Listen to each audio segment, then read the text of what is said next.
आयत नंबर 258 है। अलम तरा, क्या आपने नहीं देखा इलल्लज़ी, उस शख्स की तरफ हाजा जिसने बहस की इब्राहीम अलैहिस्सलाम से फ़ी रब्बिही, उनके रब के बारे में। हज्जा का लफ्ज़ जो आता है ये इस्लाम से पहले बैतुल्लाह में दाखिल होने के लिए आता था, लेकिन बाद में इसका माना जो है वो बहस व मुबासे से किया गया, जिसमें एक शख्स का मकसद ये हो कि वो दूसरे पे अपनी राय को गालिब करना चाहता हो। कुरान पाक ने हमें दो मुनाजरे सुनाए हैं, मूसा अलैहिस्सलाम का और फ़िरौन का, और इब्राहीम अलैहिस्सलाम और नमरूद का।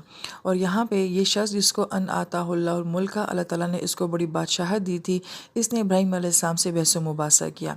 इसका अला इब्राहीम, जब इब्राहीम अलैहिस्सलाम ने फरमाया रब्बी अल्लज़ी, कि मेरा रब तो वो है, युही, जो ज़िंदा भी करता है, वो युमीत, और मौत भी देता है।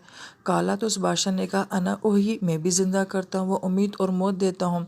उसने कैद से कैदी मंगाया और कहा कि चाहूँ तो मैं इसको ज़िंदा छोड़ दूँ, चाहूँ तो मैं इसको कत्ल कर दूँ। उसने उसको कत्ल करवा दिया और कहा कि देखो, मैं भी ज़िंदगी दे सकता हूँ और मौत दे सकता हूँ। अब इस मनाज़रे का हमारी ज़ात के साथ क्या ताल्लुक़ है? तो यहाँ पे ये बताया जा रहा है कि बाज़ औक़ात ज़िंदगी में हमें ऐसे लोगों से सामना करना पड़ जाता है जो कि अक्ल की बात, दलील की बात, लॉजिक की बात नहीं मानते हैं। तो ऐसे लोगों को डील करने का क्या तरीका होता है कि उनसे उनके ज़हनी मियार के मुताबिक बात की जाती है। अब इब्राहीम अलैहिस्सलाम ने रब्बुल इज़्ज़त के बारे में किस कदर जो है एक अक़ली दलील दी है, तो उसने आगे से कैसी डेमो दी है। तो अब इब्राहीम अलैहिस्सलाम जो है उसकी अक़ल के मुताबिक अगली बात फरमा रहे हैं। काला इब्राहीम, इब्राहीम अलैहिस्सलाम ने फरमाया फ़इन्नल्लाह, बस बेशक अल्लाह ताला, याति बिशम्सी, लेकर आता है सूरज को, मिनल मशरिक़ी, मशरिक़ से, फ़ाति बिहा, तुम इसको लेकर आ जाओ, मिनल मग़रिबी, मग़रिब से। अब अगर तुमने पिछली बात की डेमो दी है तो इस बात की भी डेमो दे के दिखाओ, लेकर आओ सूरज को जो है मग़रिब से। फ़बुहितल्लज़ी कफ़र, तो वो शख्स हैरान हो गया कि अब मैं इस बात का क्या जवाब दूँ।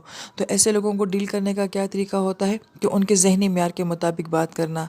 और दूसरी बड़ी अहम बात कि ऐसे लोग जो होते हैं ये आपके ज़ब्त का इम्तिहान होते हैं, आपके टेम्परामेंट का इम्तिहान होते हैं।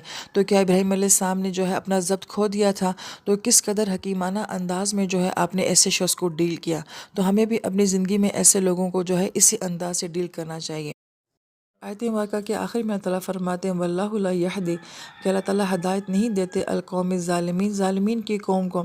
अब इस आयत मुबारका के ज़ालिम कौन है?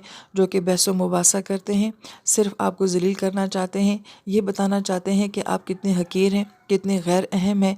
तो जो ऐसे रवैये हैं उनको इस आयत मुबारका में ज़ालिमीन कहा गया है, और ऐसे रवैये रखने वालों को अल्लाह ताला हदायत नहीं देते हैं। ये बहुत गौर तलब बात है कि यहाँ पे हदायत ना देने की वजह जो रवैये बयान किए गए हैं कि अपनी बात मनवाना, और सिर्फ अपनी बात मनवाने के लिए बहस करना और सामने वाले की बात को कोई अहमियत ही ना देना, ये रवैये इंसान को हदायत से बहुत दूर ले जाते हैं।